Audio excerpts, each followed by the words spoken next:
J'avais vraiment envie de parler de cette série, qui est donc Many Reasons Why, parce que ça avait été un coup de cœur justement à la lecture du premier volume il y a un petit moment maintenant. J'avais fait la review dans Le Cri du Mochi, et puis comme la série s'est terminée la semaine dernière, je me suis dit que c'était l'occasion de boucler. Du coup, je remercie Omake pour du coup, les tomes de la série que j'ai pu donc dévorer aujourd'hui. Voilà, je me suis fait un marathon Many Reasons Why, assez intéressant. Terminé, bravo. Ah ouais, je l'ai terminé, et alors autant ça se termine pas comme j'imaginais.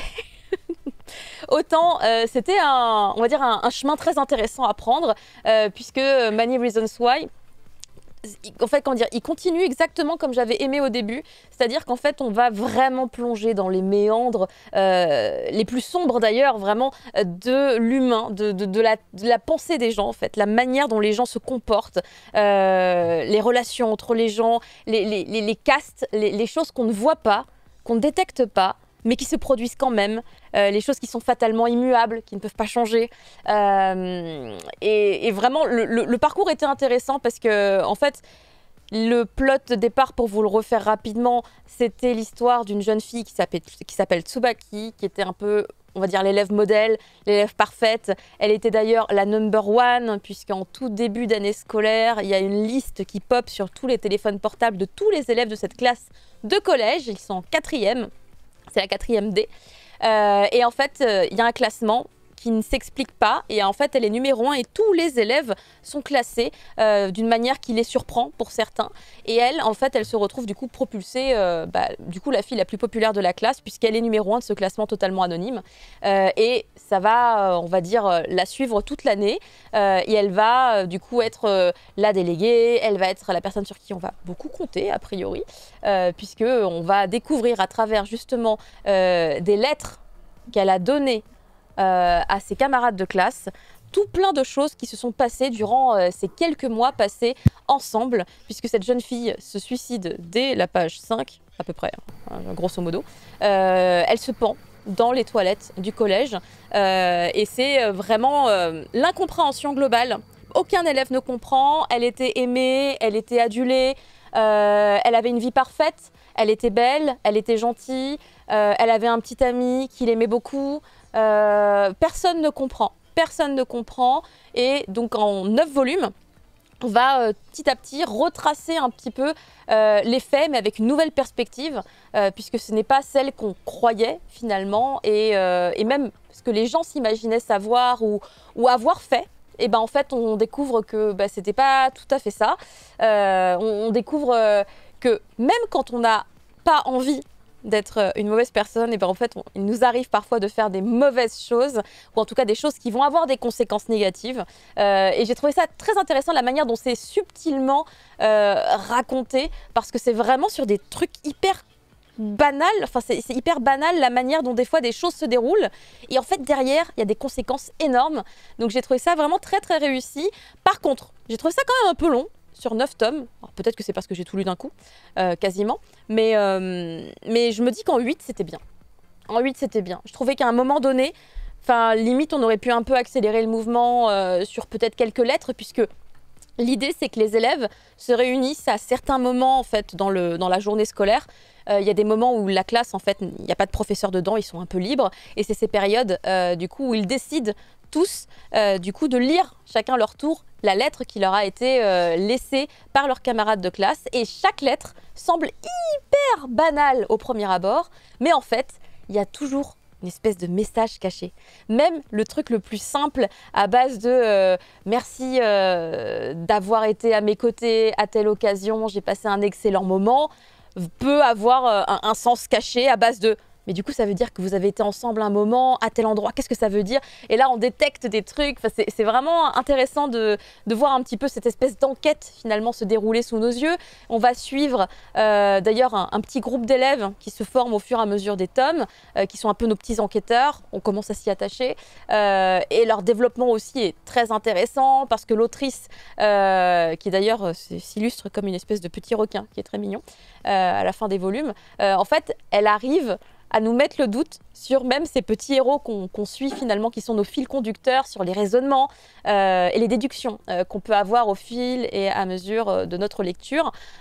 Du coup, on se dit, attends, mais du coup, ça veut dire que ce personnage, en fait, il nous ment, ou peut-être que, en fait, en vrai, il se passe d'autres trucs.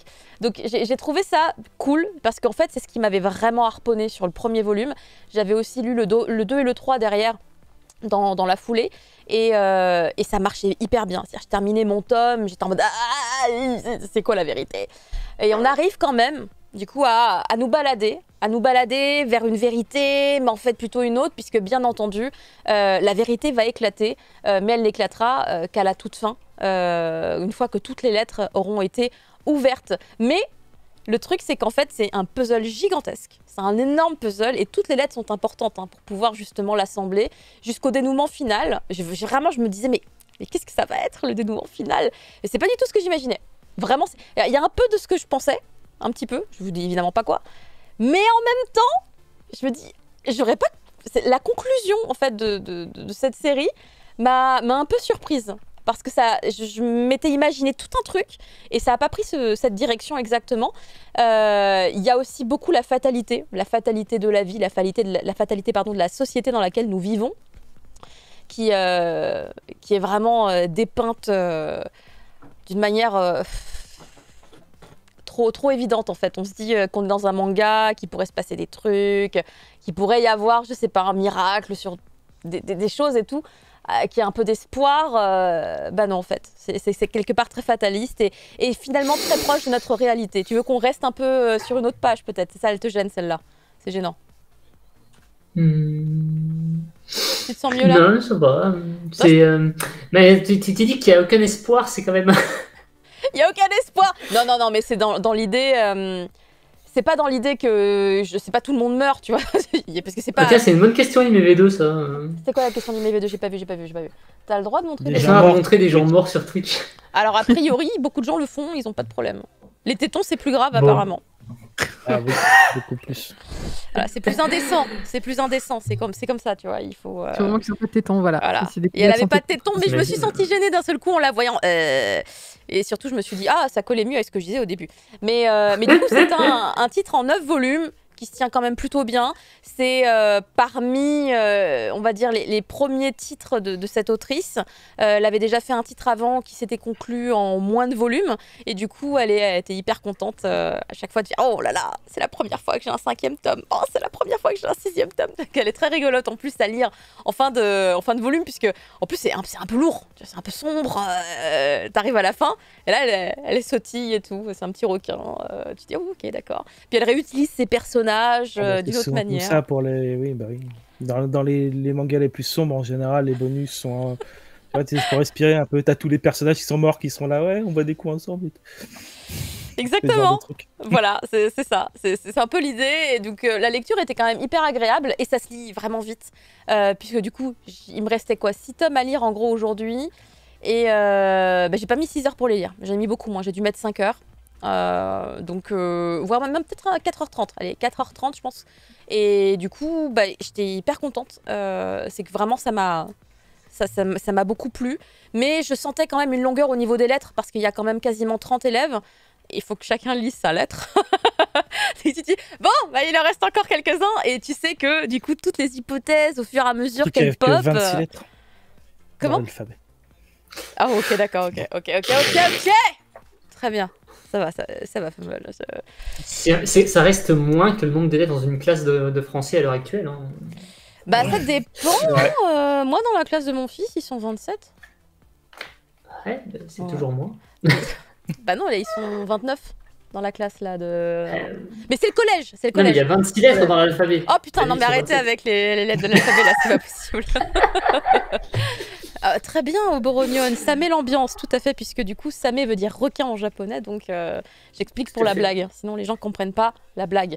Mais du coup, Many Reasons Why, pour moi, c'est un grand oui. Je suis très très contente d'avoir pu lire ce titre-là, surtout qu'en plus, il correspond à mon niveau de tolérance, on va dire, en termes de trucs un peu trash. Voilà, il est totalement dans mon niveau de tolérance, c'est pas trop extrême. Par contre, c'est quand même assez glauque, beaucoup. Et ça a l'air, hein. Ouais, c'est quand même très glauque et... Ouais. Il y a des personnages, dès le début, enfin, ils se trahissent eux-mêmes dès le début, tu vois. Genre, tome 2, tome 3, ils font « Ouais, je vous ai fait croire que C'est t'es le un gros mec sympa déballage. et je suis un gros Et- bâtard. » Et tu fais « Ah oui, d'accord, ok, t'es C'est un ça. gros bâtard, très bien. » Donc, tu Il y a- dis, il y les a des- masques tombent en fait pendant toute la série, quoi. Exactement, en fait, il n'y a quasiment que ça. Après, ça dépend, il y a un peu de tout, parce qu'il y a des masques qui tombent, genre le mec qui fait genre, je suis un mec trop sympa, je suis une personne parfaite, et en fait, c'est juste un gros connard. Vraiment un gros connard, il y a un perso comme ça. Et après, il reste gros connard tout le temps. Après, il dit, ah, ouais, j'ai plus besoin de me cacher. Et Ça. il y en a un ben, autre... on est au courant, on va continuer. Hein, Mais c'est voilà. C'est ça. Et après, il y en a un autre dans la classe. Pour lui, il me plaît énormément parce que du coup, c'était genre un personnage totalement effacé, on va dire, qu'on distinguait pas trop dans la classe. Et en fait, à un moment donné, il se révèle être limite hyper héroïque. Et tu fais, mais il est badass en fait. Il aurait pu être le héros de cette histoire. Mais bon, l'histoire n'a pas voulu. Mais franchement. Là, Yana Koji, je connais. Oui, tu connais. Effectivement. non, mais voilà, il y a toutes sortes de personnages. Je pense qu'en fait, le truc, et qui est dit d'ailleurs par l'autrice et qui est intéressant, c'est que vous pourrez peut-être tous vous reconnaître dans un de ces collégiens. Peut-être que parmi ces collégiens, il y en a un qui vous représente un petit peu à l'époque où vous étiez vous-même un collégien. C'est vrai que j'ai trouvé 2-3 personnages qui me correspondent un petit peu. Je me suis dit, ah tiens, on mixe les 3, c'est moi. mais du coup, ça met voilà, toutes ces personnalités dans ce contexte très particulier qu'est l'école. Je pense qu'on est tous passés par là. C'est très complexe en termes d'émotions, en termes de gestion des émotions par rapport à toutes sortes de situations. Et imaginez affronter une camarade de classe qui se suicide. Du coup, je serais très curieuse en tout cas de connaître s'il y a des gens qui ont fini de lire. C'est trop fort la tablette là. Ouais, vous savez, putain, je connais ça. Regarde des TikTok là sur YouTube. C'est bizarre à dire, mais c'est la vérité. Ils appellent ça des shorts. Et du coup, je ne sais plus ce que je disais. Mais voilà, le titre est vraiment très intéressant, surtout si vous aimez justement les titres où ça psychote énormément sur le cerveau des gens, sur comment est-ce que machin réagit, est-ce qu'il a menti, etc. Si vous aimez ce type d'histoire, vraiment, Many Reasons Why. Avec les Roureaux, au moins ça psychote pas, mais c'est crade. Non, là, J'ai des plaisirs d'un côté et le malsain qui est pas là, quoi. En toute honnêteté, le crade, il n'y en a pas tant que ça. Il y en a très peu. Donc moi, c'était un niveau de on tolérance voit nickel. on voit le corps pendu, comme on a pu le voir, mais ça peut pas être faux. Oui, non, après, il n'y a pas trop... Enfin, s'il y a des gens qui ont peur voilà, de tomber face à des images extrêmement violentes, il n'y en a pas vraiment. Ce qui est violent, c'est ce que vous lisez. Voilà, c'est plutôt Oui, c'est ça. plus psychologique. Hein, Exactement, Voilà. c'est quand même la psychologie. Extrêmement cool. Moi, j'ai vraiment accroché, j'ai beaucoup aimé. Ouais, c'est ça, à choisir, je préfère les Roureaux parce qu'au moins, Mais t'as pas de psychologie, t'as juste crade. Arrête, moi, je suis contente de cette lecture. Yamete Kudasai.